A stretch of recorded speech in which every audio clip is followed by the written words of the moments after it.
right, welcome to You Didn't Get the Memo show. Look, guys, we got a great show for you today. I'm excited and I'm happy that you guys decided to join me today. Thank you so much for tuning in. As some of you know, You Didn't Get the Memo show is about providing you, the viewer, with relevant, factual, mainstream information to help you be informed and to make informed decisions. And I tell you, we cover all areas on the You Didn't Get the Memo show. So there is something for everyone. And certainly today, I know that my guest is going to leave you with a lot of great pearls. But if you are new, to watching the You Didn't Get the Memo show, let me remind you that you can actually ask my guest questions. Place it in the comment section. We'll do our very best to get to you or respond to you. Again, we are airing live on Facebook, YouTube, and LinkedIn, and we are worldwide. So, thank you to all of you that have joined, all of my international viewers. I call them my lifers, and those that are here on this continent. Thank you so much for following me and being here with us. Look, let me just say that my guest today is Miss Deanna Roberts. I want to tell you a little bit about her before I bring her on. She's the founder of Dr. Roberts Event Management, which is a full service global event planning and marketing agency that's based right here in Oakland, California. Since 1997, Dr. Roberts Events Management has been designing and producing brand defining events. That word, brand defining events and experiences in the United States, in Europe, the Caribbean, Mexico, and South America. Guys, we're going to learn a lot more about my guest today, and I want to welcome her to the show. Miss Deanna, thank you so much for being here with me today. Hi, Happy New Year. Can we still say Happy New Year? I think we still can, right? Yeah, you can still say Happy New Year. Absolutely. Welcome, welcome. Thank you. I'm excited to for us to delve in and to talk with you about what it is that you do. And I just really and truly want people to really loosen up because in doing some research, one of the things is having people who try to plan these major events and what do? They flop. We've all seen it, we've heard of it. And I know when I go and I'm thinking, did they just do that? Right? So I know that you've got a lot of pearls that you're going to be able to share with people. So before we get started, though, one of the questions that I always ask my guests is what's your backstory? Tell us a little bit more. I kind of gave the little overview, the corporate overview, but folks want to know about who you are. So what's your backstory? So let's start by asking that. Well, first of all, thank you so much, Gloria. I appreciate you having me on the show and coming on. I've seen you, I've watched your work, and you do an amazing job. And also to be spotlighted during this time, during Black History. I feel that Black History basically is 365 days of the year, but definitely through this month, we're going to make sure we celebrate. And I am honored to be on here today. So, and welcome everybody that is watching tonight. Thank you if you're on here on board watching. My backstory basically is I won't take you all the way back to where I was born, but I am originally from Sacramento, California, and I went to UC Berkeley. I'm originally an econ major, and while I was doing events and while I was actually at school, I was doing events actually for different organizations. My own organization, Delta Sigma Theta, when we were there, we are doing events together, and then my friends who needed events. I just really enjoyed it. But my dad did ask me to get a 4-year degree, and that degree was in economics. But that degree did help me throughout this time, especially during now and the things that we've experienced. I actually worked corporate, and then I worked corporate for a few years, and then I also interned. And so I know that nowadays a lot of people don't. They know that they have interns, and interning you get paid. But back when I interned, you didn't get paid for anything. So I interned actually for Robert Brown. He had a marketing company, and I've always will thank him for all his help. I also interned for the Golden State Warriors, and I really was trying to figure out what it is I wanted to do because I enjoyed having events.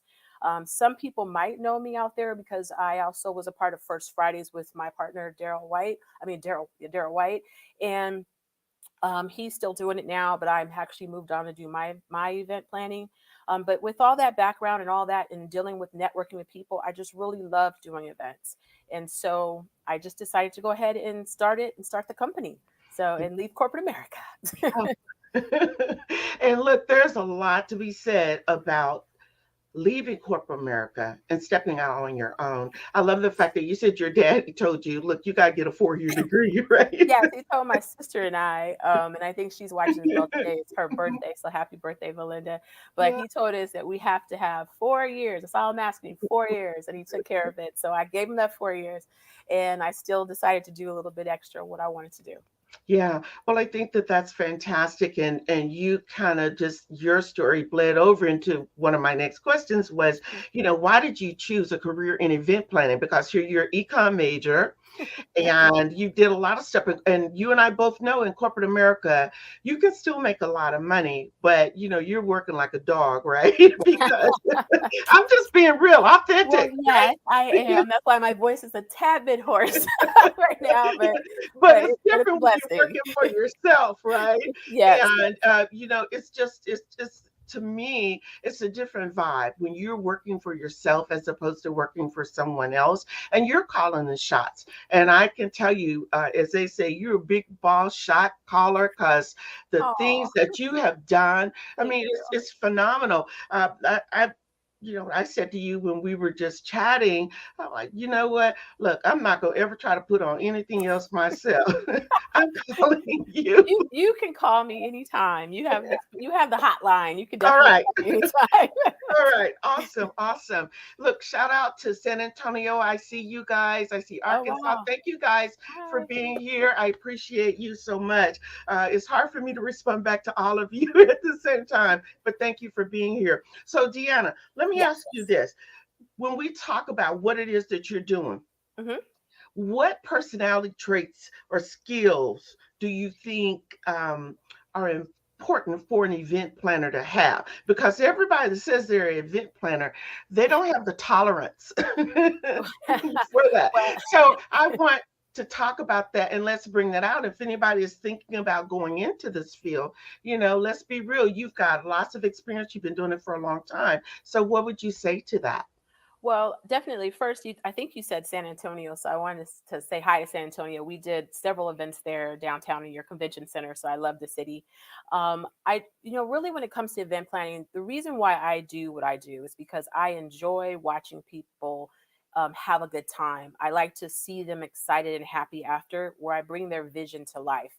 And when bringing a vision to life for an event, you really have to be able to connect with your client.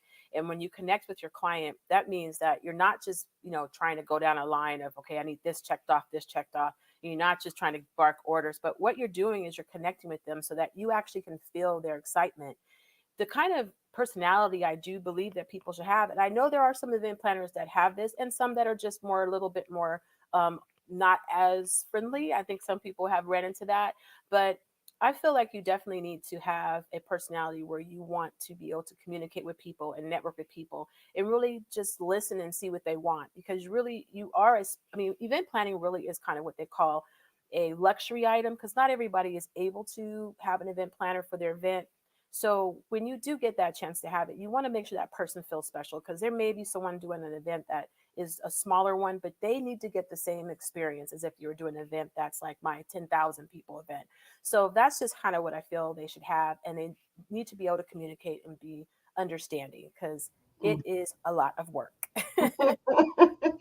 Okay, so putting that mildly, absolutely, it is. But again, just the tolerance for it, and as you said, communication skills. There Yes. can't be enough said about that, because you know how it goes. One person hears one thing, and it's transcribed in their brain one way, and that's not what was meant at all. And so again, just being able to feel that person, and that's what I liked about when you and I were talking prior to agreeing to be on the show. It was, well, I like talking with my clients Hmm. and meeting with them, because it, Now, I grew up in South. My mom and dad always say all money ain't good money either, right? I hear that too, and I grew up in Sac, so Okay. And so, even though it may be a big event and it's a lot of money, but if you're going to have a lot of headache, sometimes you may have to walk away or step away from that. And I think that that's important that people understand that as well. yeah, So, they do, and I just want to add into that. mhm, Sometimes, just like when you're in a corporate setting, I mean, I've had the experience to be on the corporate end, and so I got a chance to have a boss that I really actually felt I decided I really didn't want to work for them anymore, and okay. so I'm putting that in a nice way, and Okay. so I've had that experience and I've watched it, and what I've done is I've taken that experience that I had at that particular company. And I said I would never let anybody who worked for me or worked with me or people that are my clients ever have to feel how they made me feel. I Mhm, want everybody to feel like they are enjoying themselves. I hear them, and then that there's no difference between if I have people working with me that actually are helping me sweep up or a mhm. person who's actually helping me design. Yes. Everybody, we're a team together. We're all the same, and I think that's where some of the additional successes come from in regards to the people wanting to return and work with me, because it's been a Mhm, blessing, I must say, because with this last year that's gone on with the pandemic, you really had a chance to really see what our industry is about. It happened. I was actually in New York prior. I was doing an event there in New York. I had a chance to see some of my classmates and friends that were there. And as soon as I got back, then I was sick and I didn't know what it was. Found out that I thought I was just having a cold or I had pneumonia. And it ended up that I did end up having COVID for about 8 months. So I didn't really say much to people about that because I couldn't really talk much, but I was being worked on, had different friends helping me, sorority sisters that were doctors were helping me. And really, you started to see how we were changing and morphing because people were so determined, they were used to having, okay, I can go here, I can drive here, I can get this, I can go wherever I want. But we couldn't do that anymore. And my industry was actually completely down. We had nothing. During that time, I was in a master's program, and we were in the master's program at San Diego State University. It was the first master's program that actually had an emphasis in meeting and events. And mhm, so that kind of helped me because we then had our project that we had to basically fix a problem. And when I started to see that what was happening to my industry, a lot of times it was mm. a tough deal and we had to work through it. And that was what was helpful, is to get Right. through it that way. But wait a minute, back up. Yes, yes. Let me let pump, as my friends say, pump the brakes here. Okay, I'm pumping the You brakes. 8 8 months you were sick with COVID, Yes, and you yes. were in a master's program at the same time. Yes, I was in a master's program with some lovely people, and I enjoy them. And I was so determined because I was not going to stop, and we were in Oh, our final year. So we all graduated November 14th, 2020. So I was in the wow. program, but I do think it was a blessing in disguise because of the fact that when we had to do Mm, our capstone project, we had to identify a problem and then find out how to make it work. And so mine was to reimagine my company. Now, most people will say pivot. I really feel like when you pivot, and there's nothing wrong with saying pivot, but just for right, right. me, pivot just means to change and turn. I'm actually reimagining how it is. And so I had to, I I hear you. I had to lay this out and do it in that project. And so honestly, it was just what I needed because I found from talking to my clients and I found from talking to the people who are vendors that work with me, they're like, Deanna, you do this already. You do this virtual already. You do streaming when your events are sold out. So why can't you just take it? So of course, me being the type A that I am, I started trying to You stick said around. I it. said it. I said it. I'm working on not being so controlling on that. But I started tapping, really looking into what it is I was doing. And I said, you know what, we can do this. And I must say that my client base, they were so lovely and so supportive.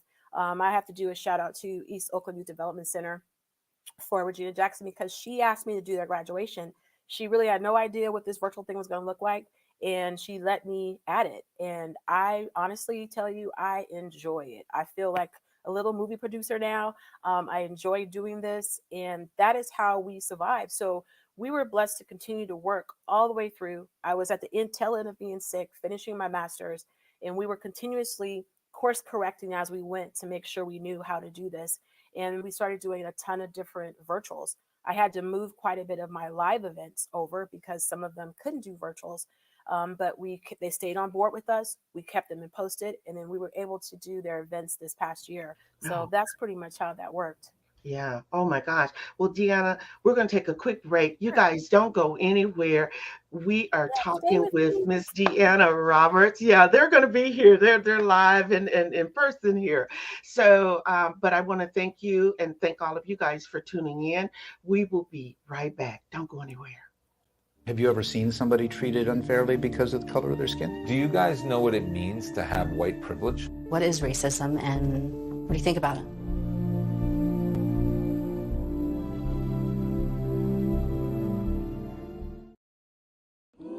There is the therapeutic aspect of music, just expressing how you feel. Kids use music as a way to provide language for their emotions. Talking about my feelings with my mother, I'm gonna just be quiet. In the back of my head, I'm like, man, this ain't it. I'm going to talk to Howie about his feelings, make it into a song.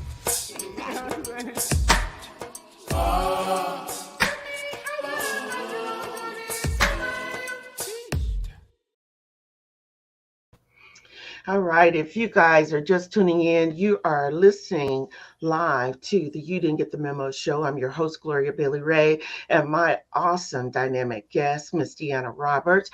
And we are talking about her company and what she does, D.R. Roberts Event Management. Listen, you just heard Miss Deanna talk about all these things that she's doing. And I'm sitting here saying, look, I'm tired already. I thought I was type A, but you really and truly have embodied what it is that you're doing. And I love the fact that you use the word reimagine because that's literally what's happening in our world today. We have to reimagine the world that we're living in. And I could totally relate to that. And I never thought about when I had to come out of the studio of pivoting.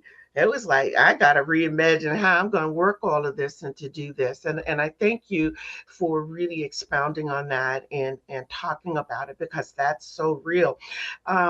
We are back, and one of the questions, and look, of course, this is all just kind of melding into one, Yeah. but let's talk about from the vantage point, you talked about EOYD, DC, East Mhm. Upland Youth Development Center, and how you were just kind of given free reign to move forward with that. And that kind of leads me into do you specialize in any specific kind of event? Well, Because you got to think about, all right, how does this look? And so bringing someone's dream to fruition, how does that work?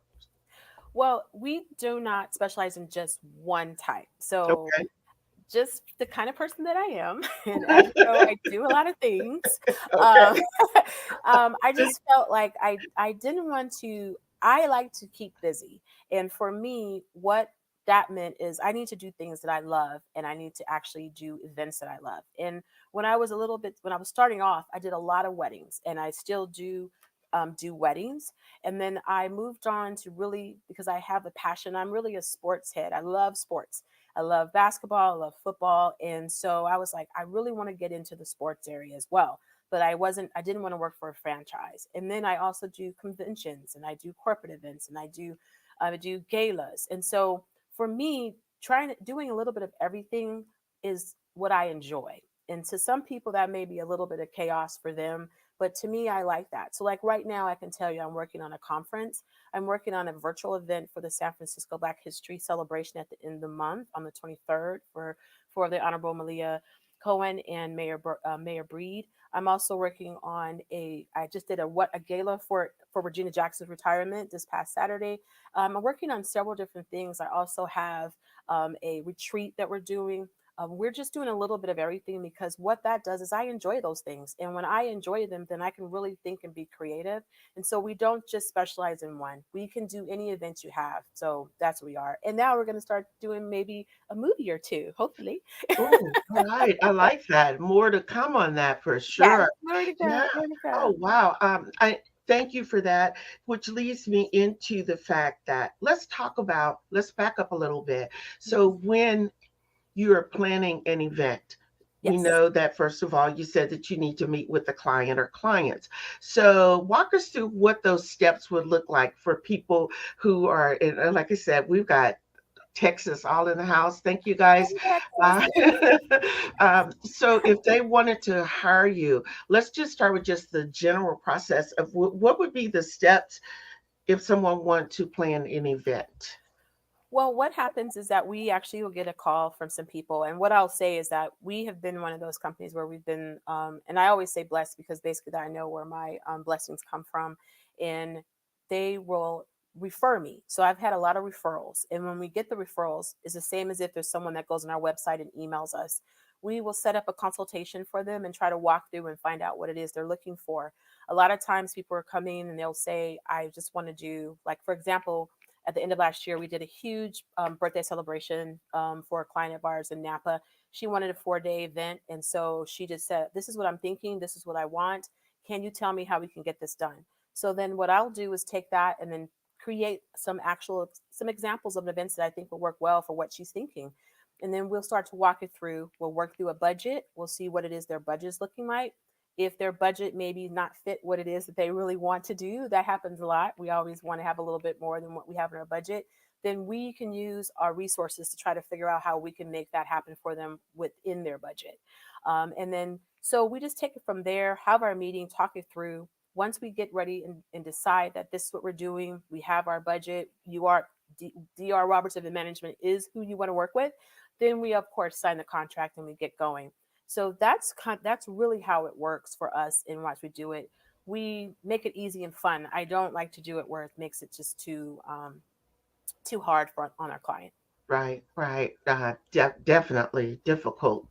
Talk about pulling teeth sometimes. That Well, I can imagine. I Yeah. mean, it can be, but I mean, for me, I think when I start to talk with them and I start to really get them to enjoy the process, then it Hmm. just actually becomes fun. And I have to admit, I made a lot of friends who are my clients, and I didn't know them before. Right, right. And then the other thing is the more you talk to them, the level of comfort that people will Yes. have and really understanding what it is that you really do know what you're talking about as well. Mhm. So I think that also helps and helps to put the client at ease. Well, you're right. It is important, because what happens is, you're right. A lot of people can do events, and I've had a lot of people say, "Well, this person does events, or I've created this Hmm. event for this person, and I've done it." Yes, I don't say that you're not. I honestly feel that if you've done an event, you have it down. You pay attention to detail. You can be an event planner. Okay. Um, all I would say is, when we start to do these other events, there are a lot of pieces still that are a part of this, and I think people start to really see how much work goes into this, um, Hmm. once they get into it. Our job is to make sure that we do not put that onto our client. Our client should not feel the stress. We're trying to make sure the client is actually enjoying themselves. They can come to the event, have a great time. We take it all away so that we're doing it and they're enjoying, so that Yeah. they can walk through and enjoy and meet their guests and say hi to everybody. Yeah, absolutely. Well, I can tell you, you've got people who are on here. I love Black business owners. I Oh, don't know who the LinkedIn user is, but hands down, the best planner I've ever worked with. thank you. Thank So I think that's awesome. And of course, you mentioned Daryl White, and you. he came on and said, Oh, hi, "Let's Daryl. listen to this." So the thing is that people know your work and they know what you're doing, and that's why I was so excited about having you on the show, and the fact that you were in agreement to be able to spend 50 or 55 minutes with us. So that's Yeah. awesome. And so, and of course, our favorite guy, Yay. I know Jerry he has. Doe. Thank you, Jerry, for jumping on. I know he has this show tonight, and thank you, Jerry. And appreciate usually it. mine runs over, so it's really hard, but I I'm also appreciate say him. I do want to say hi to Nicole Felix because she also texted and told me she's there too. She showed me the picture. So yes, hi Nicole. Awesome, awesome. All right. Okay, so Deanna, listen, Yes. when we talk about challenges, you told us all these great things about event planning, but let's talk about some of the common challenges that you and and other event planners may possibly face. Well, the challenge that prior to COVID, the challenges basically was that we just had to make sure that you, of course, you get the business, of course, and before you were worried about the weather and you were worried about those type of things. But once the pandemic hit and this world kind of changed, everything's it's just really different. It's like we are starting to have some events that are starting now, but there's a different thing now. I mean, we never really could have foreseen this happening to our industry. I mean, it shut it down. And I will say that back when we had, I think it was in 2008, they had the recession happen of the housing crisis. We still, in our company, we still had like sports that we would do because we did work for the Raiders and then we would do some Warrior work. And so we still had our sports to kind of make sure that we had our funding coming in.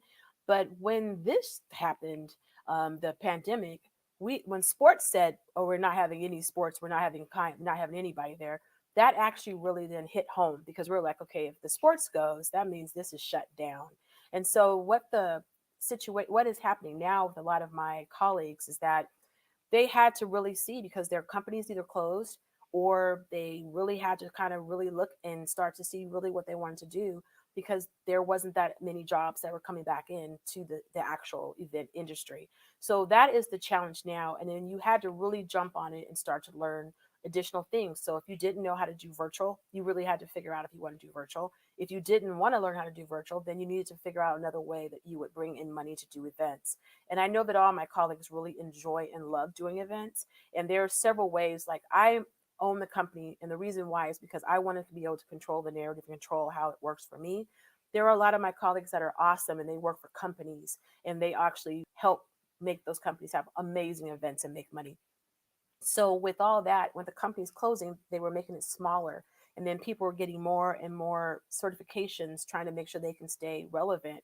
And they had to learn. So that was the challenge that we have now because we still don't know what's happening with these new variants. Like I'll Right. use an example for now. I have a big, huge conference coming up that will take place in April. Well, we just had to go back and forth about if it's going to be a hybrid event or virtual because they're not comfortable being live. But then we are running into hotels saying, well, unless it's a mandate, we can't move your date and they don't want to lose their money. So that's what they're running into right now, trying to navigate that. Right, right. So, with that being said, Deanna, let's talk about the fact that even in the best case scenario, how do you deal with last minute changes? You know how that happens. You know what? We plan for 50 people and there's actually going to be 100 coming. And I mean, I just want you to be that real, authentic person because sometimes people just aren't realistic. Am I right? But when it's one thing to have an overage of 5%. It's another thing when you got an overage of 20 or 30 or 40%, and you still want to stay within, that quoted figure. So, tell the viewers how you deal with last minute changes or unexpected situations at the last minute. I actually love you asked that question because I think Okay. I'm a tad bit different. So those that have worked with me, they know that I actually really am down to the T. I make sure that we know what we have going on and who we have. Mhm. If it's a seated type of gala, we then add on a little extra to make sure that we can slide one or two people in. But we do our diligence to make sure that everyone is contacted. Everyone lets me know if they're coming or not coming and Mhm. we try to work with them. Now, if someone comes and says, well, I just heard about it and now I'm going to stop in, well, we'll see. I'll be nice and say, we'll see what we can do, see if we can seat you, and we'll make it happen. I do know that does happen to a lot of people where they have this overages, but what you do have to look at now when doing these events, and is important for sure, right, during this time, you have to be very safe, of course, with all this COVID and protocols. So the whole thing of people showing up without RSVPing, and I do suggest and I recommend that you RSVP to whatever event you're invited to, and then let them know if you're not able to make it, because what it does is it helps out your planner, it helps out your host know exactly where they are when it comes to the date. Now, when it comes to last minute changes, I'm actually pretty good with that. I'm not pretty good. I'm actually really good with that because I always do a plan A, B, and C. And we make sure that we're ready for whatever happens. And since I've been in this industry for what now, 20, over 27 years, we basically are at the point where I've had a lot of scenarios take place. So if something was to occur, I just really quickly can think, oh, well, then you know what? If that happens, let's do this. So if something doesn't show up, okay, how can we work with what we have? And the key part is that I tell even all my staff and the people that I work with and those who have worked with me, they know we start with, we're going to all be on a very cool, calm level. No one's going to be screaming, yelling, and we're just going to get through what the process is Mm, and making sure that we're good because something's going to happen. Something right. breaks, something does. But see, that's where the quick, fast creativity comes in. And that's when Mhm. you know that this is what you're meant to do because you can go, okay, well, that particular thing broke. Let's just move this. Oh, I saw something there. Let's move that. Or let's move this around the table and move these people. You have to be quick on your feet. And that's kind of what you need to do. And last minute, but I still encourage everybody to please RSVP for your events and make sure just because it helps. But Right. I learned over the years how to manage that. And right now I would say we got it pretty much down, but there'll be one or two things that happen, but we're ready for them. Right, right. All right. Well, Deanna, we're going to take another quick break. Sure. And when we come back, I want to kind of delve into, you know, industry trends in your line of business, and we'll move into some other things. Thank you guys so much for tuning in. You are watching the You Didn't Get the Memo show with my awesome guest, Miss Deanna Roberts, and I'm your host, Gloria Bailey Ray. So we'll be right back. You guys don't go anywhere. Let's get back to talking smack with the side of mac and cheese. Before we can safely come together, we need the facts on COVID-19 vaccines. To get the facts, visit getvaccineanswers.org so you can make an informed decision when vaccines are available to you. Stan is precise, no margin for error. Dare to forget that. Dare to have fun with it. Get weird with it. Dare to load their minds. Dare to explore. Dare to STEM. Learn more at She Can STEM. Maybe you can make retirement happen. After all, you made home ownership happen. Homeschooling yourself on loans, beefing up your credit score. So I'm pre-approved. You were like, yes! Sorry. Color coding listings, ticking boxes, and flushing every toilet in a 20-mile radius. Home sweet home. You aced house hunting. Now get the tips you need to get on track at aceyourretirement.org. All right. If you guys are just tuning in, you are watching the You Didn't Get the Memo show. I'm your host, Gloria Billy Ray, and my awesome guest, Miss Deanna Roberts of DR Roberts Event Management. And we're talking and being real about what goes into event planning. Before we went to break, Deanna, I was saying I wanted to ask you this question. In your line of business, is there such a thing as industry trend? And if so, how do you keep up with them? Because you kind of talked about people who were trying to stay relevant, during the pandemic and what's going on. But talk to us a little bit about, what that looks like as it relates to industry trends, and what do you do to keep up or to stay informed? Well, definitely there are a lot of industry trends in our particular in the event planning industry. What a lot of those are right now is, of course, eco-friendly. We have to make sure that we're eco-friendly because we have global warming, we have footprints, an actual footprint that we have to look into. But we definitely have to do that with our events because there's a lot of stuff that comes from them. Having a lot of people in one space a lot of times there's a lot of trash that happens. There's a lot of things that can be our vegetation that can be ran over. So with that in mind, now it's been a big push to make sure people know about that and how they can work it. Those questions have been asked of me numerous times when we're getting ready to do events. There's also trends in regards to when you're dealing with your catering, how different foods and how we can do it, because there's a lot of people who have different eating. Just they can't eat particular things. They have allergies. I have a nut allergy, so we try to make sure people don't have the nuts unless they are needing them. There's ways that we have to do for gluten free. So there's trends in food selections that you choose for that, and that can be very fun and very innovative. Will say that I do a lot of work with several different caterers, but one that I just had an event with is Red Door, and she does a great job in making sure that we can have our vibe of the actual event is also through our food. And so we work with her and talk with her about what we're doing, and we make an exceptional event where you have everything happening there and it's feeling great, even down to your food. Other trends that people are having now is that they really are into what's happening online. You're really trying to make sure that your event, and I know that that's what I'm doing in regards to the production piece, is that your event is not just a regular meeting. Like when you're having it online, it's not just Zoom. You're adding in backdrops, and you're adding in sound and music and DJs and Spotify list, and you're adding in a lot of different individual items that are being sent to them, so they actually get a chance to feel like they're experiencing the event even though they're at home. And a lot of people right now are not going back to work because of their offices are not open. So you have to make sure that you're up on the new things to try to make sure.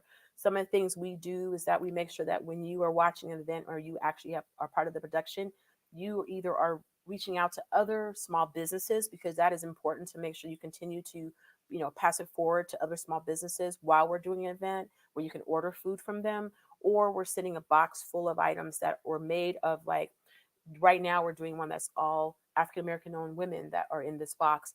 We really make sure we do things to kind of spotlight what's occurring at the time. And so these trends happen daily, they change, but you definitely have to stay on it. It's just like when you're in school, you have to continue learning, or if you're an accountant, you have to continue learning that. Or if you're in technology, you continue learning what's new. It's the same for event planning. You have to continue to do education and learn. Mine was that I got my CMM so I can make sure that I knew that I was managing and doing what I needed properly for being an owner of a business. And then I went into my master's, and then I learned a lot that basically showed me that a lot of my business acumen, that my econ that I learned, which was important. So, Daddy, letting him know it was important. He's up in heaven, but he knows it doesn't work. That's 4 years, but it Yeah. helps to kind of work the whole thing. So, Mhm. yeah, definitely, that's kind of you have to keep on the trends. So people always say, "What does your cable bill look like?" And I always say, "Well, it's very kind of high, and it's because I have a lot of channels that I like to watch and see, because you get to see what's Right. going on out there." So Right. that's what we do, just like everybody else does too. Yeah, absolutely. And I love that. And by the way, CMM, certificate, meeting management, is that Yes. correct? Yeah, Okay. the reason why it's CMM, because a lot of other ones had just when you become an event planner, you can actually get your CMP. But my Yeah. CMM is because I actually managed people for more than 7 years. So then I was able to do that. I did, and I took that. It took a week for us to take that whole course, got it done, and so that is my CMM. Yeah, absolutely. All right. So, with all of that being said, Miss Deanna, look, Yes. I opened up by saying that you have produced brand defining events in not only in the US, but in Europe and in the Caribbean, Mexico, Yes. South America. So, what I want to know, and probably others were wondering, how do you go about, you know, planning these events, especially when it comes to negotiating with vendors, because everything's not the same as it is here in the US and even in certain states within the US. So, how do you go about negotiating with these vendors and securing quality products and ensuring that there's quality service? Talk to us about that. That's actually a really good question. And I actually find that my thing that I look at, and when I'm talking to my staff and talking to Mhm. anybody, I tell them, even though we do events, all different types of events, there is still a string that goes right through. It's a through line that goes all the way through to all the events. Events need the common things: a location, you need people to be there, you need the food, you need everything. So there's a line that goes through across. It's just that depending on which event it is, if it's a sporting event, if it's a corporate event, if it's a conference, those particular events basically need a little bit of different touch to make it more, to their industry, but everything is still going straight down the line. When it came to international events, I love to travel. When I years and years we've traveled. I've traveled to my first major big one was I went to Italy. Then we went to Spain. We stayed a month, and I had a wonderful time. While I was there, I learned that the people are the same wherever you are. We just speak a different language. We do have different customs and things, but people are all the same everywhere. Everyone wants to have a good time. Everyone wants to have a great event. And so my first one was that I went and I had an event in Spain. And so when I did that, it was the exact same thing. The thing is, yes, do you need to be able to speak the language? You do, or you find a person that is going to be your actual contact that can help you navigate that. You just do the same steps that you do when you're doing an event locally or here in the States. But you do have to remember, you have to take account that they may use a different dollar. They may not use they may use a euro. They may use a pound. Whatever it is that they're using, you have to make sure you're open to learning how that works.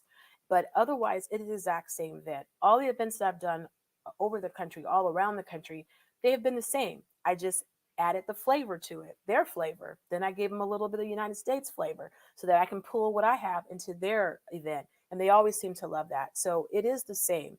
Now, you will realize that, of course, the way that people do certain things, you have to make sure that they have, if there's any religious like barriers, or if there's anything that you need to watch out for because the customs you don't know, you have to do your homework. And if you don't know, just like if I'm even here in the States, do people here in California, does this group like to go out and do outdoors? Or do they like to stay indoors? You have to learn all these things, just the same as if when we were in Rio, we were in Costa Rica, when we are all over.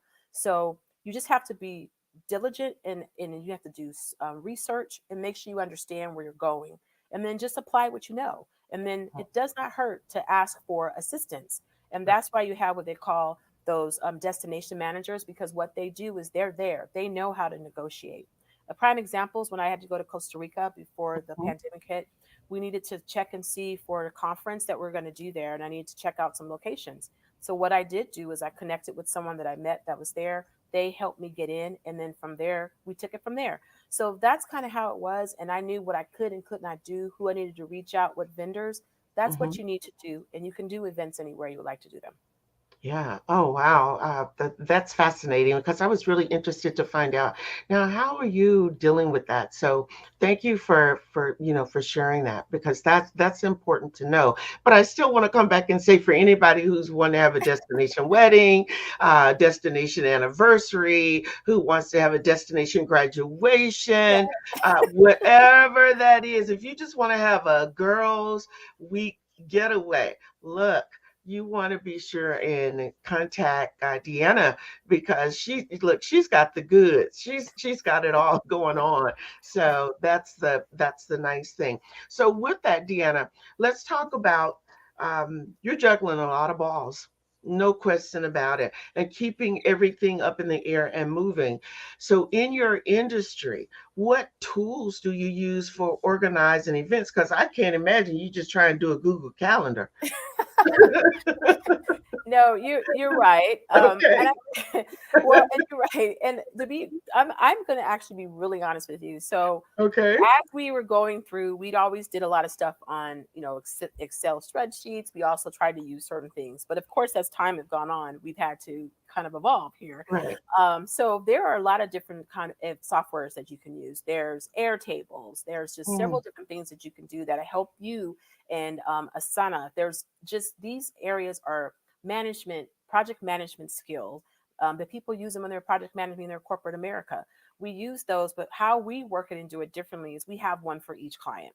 We don't, and then it all comes into one. That's where I get my people that help me on that side, because I know technology, but I'm not a guru. So you have to know where your strengths are. right. Right. And that one, I mean, I can do it, but that's not my strength, but I know how to really make it happen.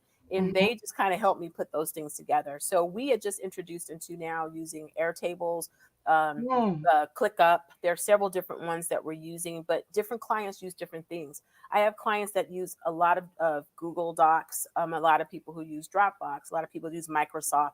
So we have to be knowledgeable on all of it. And then we just have our own that we use too that can be able to connect with everything. But right. you do need to make sure. Um, I have several different people who worked for me, and they're just like, okay, how do you have all that in your head? I just keep a lot of it here, but it is all down in the computer, is everywhere in case something happens. But a lot of it is in my head. I can quickly roll off everything you need. And if someone says, well, where's this person sitting at the table? I can say, oh, this table. But it could be then another event. I'm talking about the same thing. So that's just how I am. But it is important that you do stay very, very, um, very, make sure that you have everything together. You have your logistics down, organized is important, and making sure that that's how you work. Because, it's just like a regular job. You have to make sure that you know what's happening. Yeah, oh my gosh, but keeping everything fluid and moving, just listening to that, I'm thinking, look, I'm just gonna say, you go, girl. Well, Okay, thank you. Thank you you. go, girl. I'm going to be So, really honest with you. I enjoy having to move my brain that way. Like mhm, today, just example today, I was working on a launching of a registration for a large conference. And then I had to work on some areas for a gala. Then I had to work on something for for a person who's having a private retreat. I mhm. like the switching. That's me. Not everybody likes to do that switching that much, but Mhm. that to me keeps me going. And I'm hoping that down when I get older, I won't have Alzheimer's because my mind is moving so fast. So, No, we're not gonna even call that in, not at all, not at all. But, you actually answered a question that I was going to ask also in terms of what is your favorite type of event? And it sounds like there's no such thing as a favorite because each and every one of these different events, it opens up something new for you and you like the challenge of the change. yeah, So yes, I yes. think that would that be a correct assessment? It will. It is. And what I will say is what I do like about events, my favorite type of event is if I have a blank slate. If someone can give me a blank slate in a room and I can take it and I can make your vision come to life without any, obstructions, that is my favorite. We did an event years ago where we were doing it at it was the Oakland trains station that's been closed down for years, and there was no water, no electricity, there wasn't anything, and we were able to take that and to turn into a gala event. We did it for Mayor Libby Schaaf's 50th, and along with Red Door Catering. And so we were able to take that, bring in everything, bring bathrooms, electricity, everything, and it was just amazing because it was so different. And it wasn't your same piece, and we still made sure that we brought in all of the history from the actual train station. So I enjoy those type when I get blank slates because then I can go, ooh, we can work this, we can do Yeah, this. yeah. And then if you do have a large budget, then it makes it even See, I can really work it. I love it. I love it. We better. actually have a question from one of the viewers, and I'm going to put Sure. it up there. They want to know if your fee is included in the client's budget or is that separate? So that is a very good question. So it is listed on the client's budget. It really kind of depends on your client. So I have some clients that when we do their galas, they want a separate budget that will actually be passed on to their board or their trustees. And so in that, they list vendors separately. And then they have an actual overall budget for their event. So say it's a large event and they want 150,000 for it. They want to know what that is going to cost them for everything. And then now what is our vendors going to cost us, and so we're within that vendor group. I've had other ones that will actually put it into the overall for their overall budget, but what people have learned is that when you do that, then you kind of get yourself into a situation where you're like, okay, ooh, my budget, this is what I'm paying, what I'm charging you, because I know how much work I have to do. But if you line it out with everything else, and it takes away from your event. So I talk with my clients and let them and see, like, do you need to have ours in your overall budget? I would tell people to do that. And if they say no, we can do it separately and put it within our vendors, then I would say go that route, because you don't want to have to be that one glaring piece, that line item that says, oh, we're paying them this amount and that's taken away from us having this or that. So you try to avoid it by asking your client first and foremost how they have to lay it, because Right. they can work around for you. I've had them do it numerous times on all mine right now. That's how they work. They don't have me in their main budget. I'm in their vendor budget. Yeah, and that actually makes a lot of sense too, because people, the first thing I know for me, I scan down, I look at what the bottom line is, right?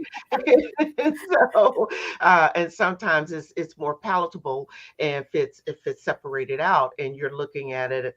Okay, this is what it is for the food and beverage and all of this, and then this is what her fee is, which actually makes sense to me. So thank you for explaining that and breaking that out. There, So yeah, there's one little thing I want to add on that just to make sure sure. that there are some planners that will do a percentage Hmm. of the event. I mean, there's ways you can do this.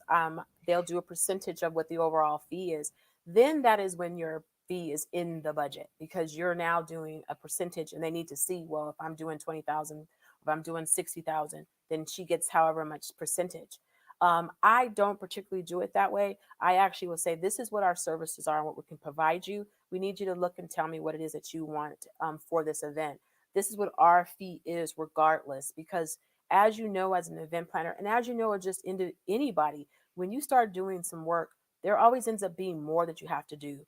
And so, if you just put it on a percentage and that's it, you're still not thinking about the fact that there may be a redo of something or another 15 hours. So, and some people like to actually do theirs by the hourly, which then will shut it down just a little bit because then they're watching your hourly. So I do it in an overall bulk piece and say, this is what we're worth and this is what it costs. And this is why it's important that you have an event planner. You have to sell it. You have to sell it and make sure they understand why they have you there and Right. how you're helping them.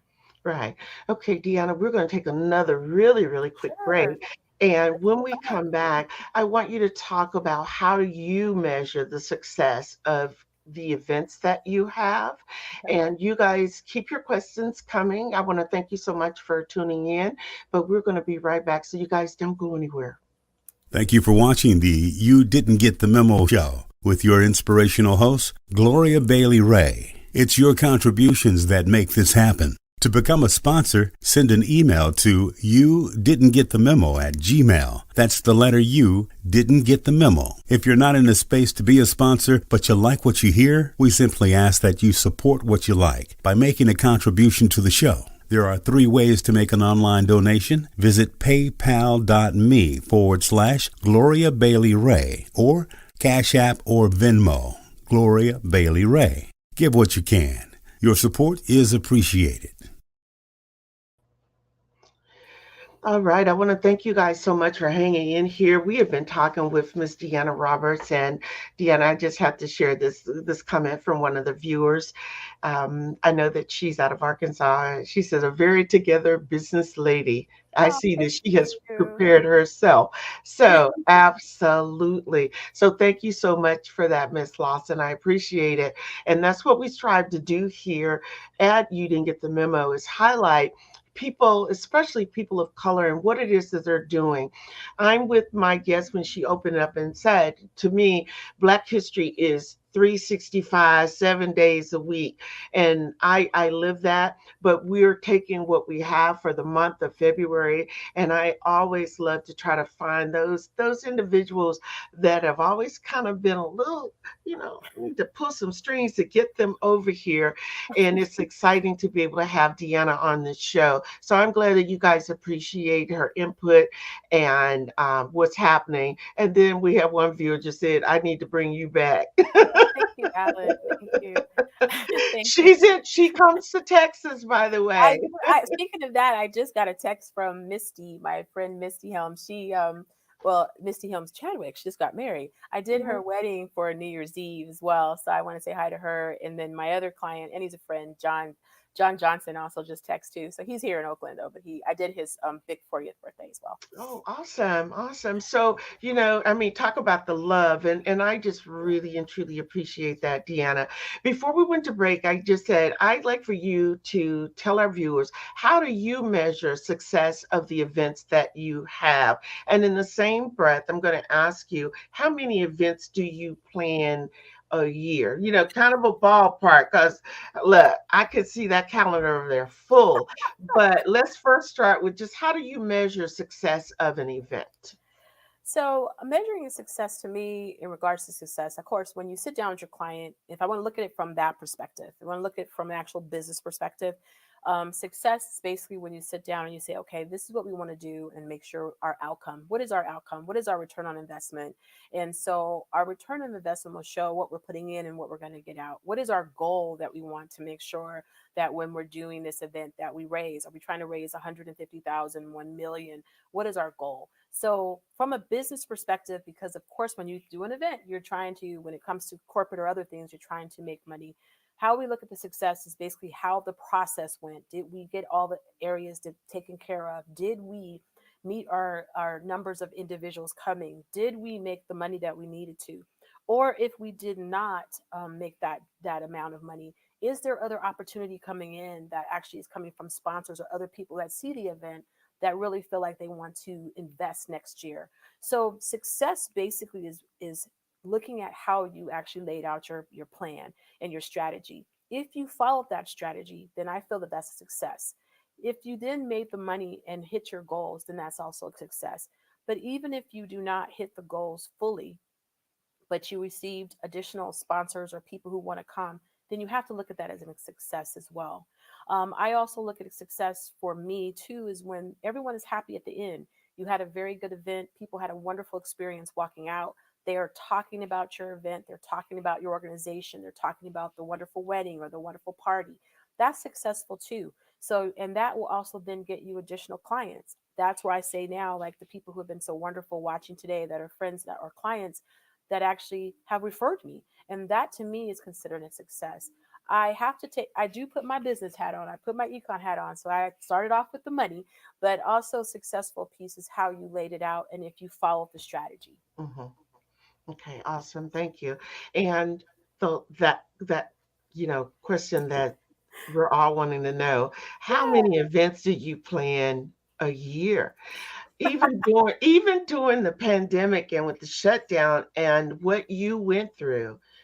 I mean, you still like out there doing it. So we just want to know on an Well, average, kind of a ballpark. okay. Yeah, I have no problem. I'm actually very excited to say. I mean, wow, last year we did about, ooh, no wonder I'm tired. We did about 46 events, which was quite a bit, and I have to say. And then when we picked up some clients that actually were large clients that really Mhm. took up more time, then we started to scale back some. There are months like I'll have 4 events going on a month or 5 a month. So, and then Wow. there's because people always say, "Do you have a downtime?" And I say, "Really, I don't," because Right. and the reason why I said that is because back in the day when we used to do events and I only did certain events, there were dry times. And then I Mhm. kept saying, so why am I not doing something in January and February? And then I'm like, I like sports. So wait a second. So you got football. Back then it used to be Super Bowl, Mhm. in January. Now it's in February. You have All-Star weekend. You have Right. all these things you're doing. There's Black History. There's everything that you can do and more conferences. So what we did, we just looked at it, and that's the econ part of me. It's like I was looking where the gaps were, and there were gaps here, and so I started Right. getting events in that. So honestly, we've been running since New Year's. We've been this whole time we've been going. So January's been full, February is full, March, April. I mean, we still will look and talk and take because we have more staff, Right. but we make sure each month has something. I do try though with the self care. I know I'm not the best at it, so that's why I have Okay. Come wonderful on. friends, my wonderful friends reminding me Right. that I need to do self care. But there are months that I can actually say, okay, I'm going to actually take a vacation. And so, but sometimes that happens, sometimes it doesn't. And I think too, people were a little bit nervous on what this industry was about. So we did not take much time off last year just because we weren't really sure what the outcome was going to be. But, I'm just, like I say, I have faith and I'm blessed. And I know that, where my blessings come from. And I just work hard. And Right. so right now Right. we have a lot going on. Yeah.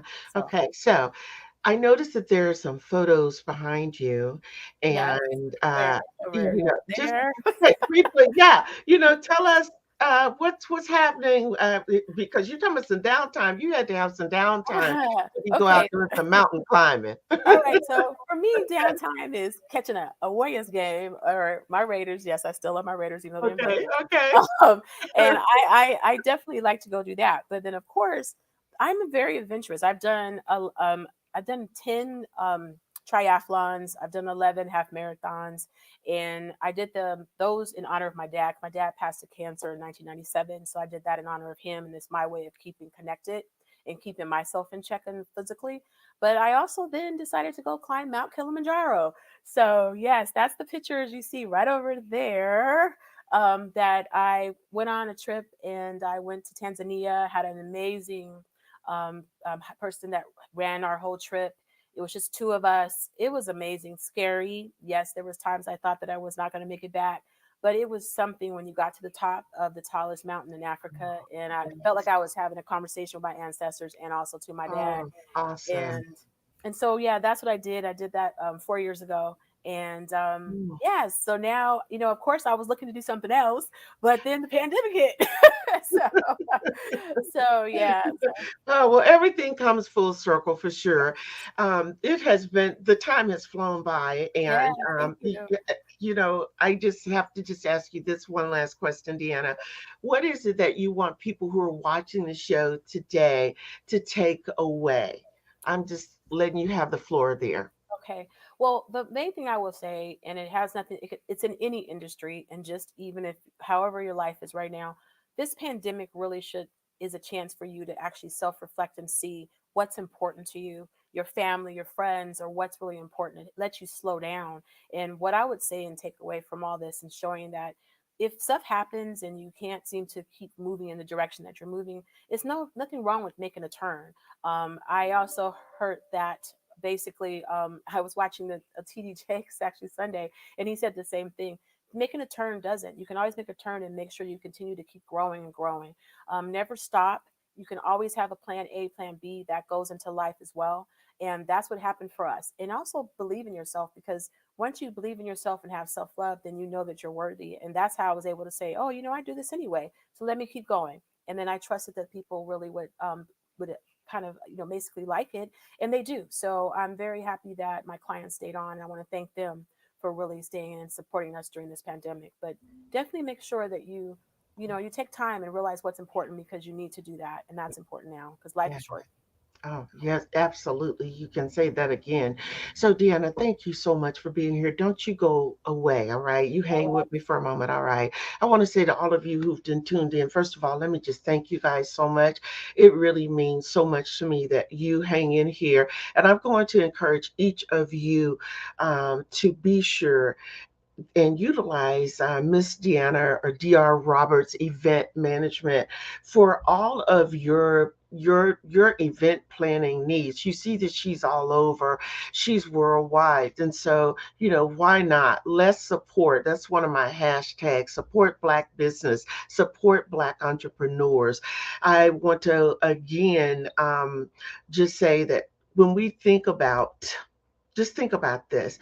Allow someone that has the knowledge, who has the capacity and the capabilities to make your event special and one that you will always remember. Continue to expand your knowledge and reach out. Our show today has been brought to you by Ms. Joyce Van Hook of Golden Memorial Insurance Services. And I want to encourage all of you guys, be sure, follow me on all of my social media pages, like me, and encourage someone else to tune in to You Didn't Get the Memo. I'm on every Tuesday from 5 to 6 p.m. So set your calendars, guys. I guarantee you it's always something here for you to learn. Um, I guarantee you, you won't be disappointed. By the way, if you missed any episodes, you can always go back and watch the replay. And you can easily do that by following the links that have been on the screen. I appreciate all of you, and I want to thank you so much for your support and for tuning in. Listen, it's been a blast. And as I always say, if you didn't take anything away from today's show, then it's really you who didn't get the memo. Listen, just remember, the quality of your life, it is determined by the decisions that you make. I'm your host, Gloria Billy Ray. Until this time next week, be well, be blessed.